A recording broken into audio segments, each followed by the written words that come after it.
Today, we're cracking open a financial survival guide from a 30-year Wall Street veteran. He calls the system we're living in a silent heist. So in this explainer, we're going to break down the blueprints he's laid out, not just for how this heist works, but more importantly, how you escape it. You feel it, right? I mean, something just feels off. You're working harder than ever, maybe you even got that raise you fought for, but you look at your bank account and it feels like you're just running in place. Groceries cost more, gas costs more, rent is insane, and that dream of owning a home, it feels like it's slipping further and further away. You are not going crazy. And let me be really clear about this. Based on the source material we're looking at today, you are not bad with money. You are the victim of a very specific and very quiet crime, a heist that's been going on right under our noses for decades. Now that's a direct quote from Munawar Abadullah, a man who calls himself a wealth architect. He's a whistleblower who claims he spent 30 years on the inside of the machine, and his whole premise is brutally simple. The system isn't broken. It was redesigned. It's engineered to take your time, your energy, and your wealth and transfer it to a tiny group of people at the very top. So, how in the world did this happen? Well, according to this guide, it all goes back to a single day, a critical moment in history that completely changed the definition of money itself. August 15th, 1971. That's the day the rules of the game were completely rewritten.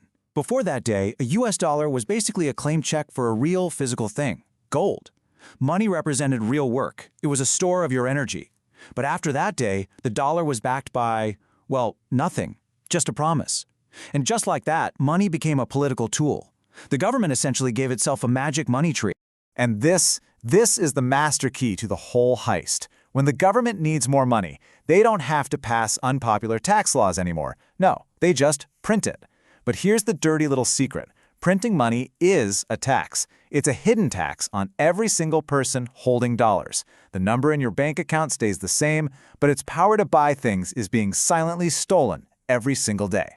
And don't think this is some ancient history. Just look at this number. Since 2020 alone, the supply of US dollars has exploded by over 40%. Now, ask yourself an honest question. Did your salary go up 40% in that time? If the answer is no, then you've effectively taken a huge pay cut. You're running faster on the treadmill, but the machine is speeding up even faster. So, if they're printing all this new money, trillions of dollars, where does it actually go? This brings us to the core engine of the theft. It's a principle from way back in the 18th century, but it explains everything that's happening right now. It's called the Cantillon Effect, and the dark secret it exposes is that it really matters who gets the new money first. See, when new money is created, it doesn't spread out evenly. It's not like adding water to a pool. It's more like pouring a fixed stream of honey onto a tabletop. It pools at the center before slowly oozing its way to the edges. And this slide shows you exactly who's at the center of that pour. The Federal Reserve doesn't just hand money out to everybody. It injects it right at the top to the big banks and the hedge funds. They get to spend this fresh, new money while prices are still low, snapping up real assets like stocks and houses. By the time that money finally trickles down to you in the form of a paycheck, the game is already over. Everything is more expensive. They get to drink the clean water from the top of the stream. You get the muddy water downstream. And the main takeaway here is absolutely chilling. The widening gap between the rich and everyone else, it's not a bug in the system. According to our whistleblower, it's the main feature. It's not an accident. It is financial physics. This is what the machine was built to do. So, if this is how the machine works, where does it all lead? What is the end game for a system designed this way? Well, here's where it stops being theoretical. This guide projects that by 2025, 1 out of every 3 single-family homes sold in America won't be bought by a family. They'll be bought by a giant investment firm. This is why you can't afford a home. You're not in a bidding war with the couple down the street. You are in a bidding war against the money printer itself. Think about what that means. They use that cheap, freshly printed money to outbid you on the house you wanted. They buy your future, and then they turn around and rent it back to you. You're literally paying the mortgage on an asset that you will never, ever own. And here's the stark warning from the wealth architect himself. This is the endgame, a society of permanent renters, a subscription economy where you own no assets at all. You just become a reliable cash flow stream for the owning class. You become a battery in their machine. Okay, so that's the problem. And it is incredibly bleak. But this guide doesn't just leave you there. It pivots, Hard, from describing the trap to revealing the escape plan. So how do you get out of the machine? The escape starts with a massive shift in your identity. You have to stop thinking of yourself as a saver and start thinking like an owner. In today's system, savers are guaranteed to lose.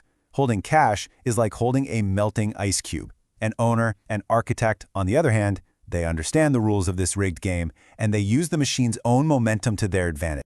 Here's the bottom line. You can't stop them from printing money. You can't stop the Cantillon Effect. But you can choose to trade your constantly devaluing dollars for the things that they can't create out of thin air. And this is what the architect calls your defense shield. Real assets, things like gold, Bitcoin, real estate, and shares in good companies. As the ocean of dollars rises, these things act like a life raft. Their price in dollars has to go up over time to reflect the currency's decay. So this is your path forward. Step 1 is the mental shift. Stop saving money and start acquiring assets. Step 2 is the action. Systematically trade your cash for those real assets. Step 3, you hold on and let your assets soak up all that new money being printed, protecting your purchasing power. This is how you start climbing the mountain, getting yourself closer to the source of that clean water. We'll leave you with this final, powerful idea from Munawar Abadullah. The very concept of a stable, broad middle class is being phased out. The new reality is a hard, sharp line between those who own the assets that produce wealth and those who simply rent access to them. And that forces a very direct and very urgent question that every single one of us has to answer. Knowing how the machine is now built, knowing where this is all heading, which side of that line are you going to stand on?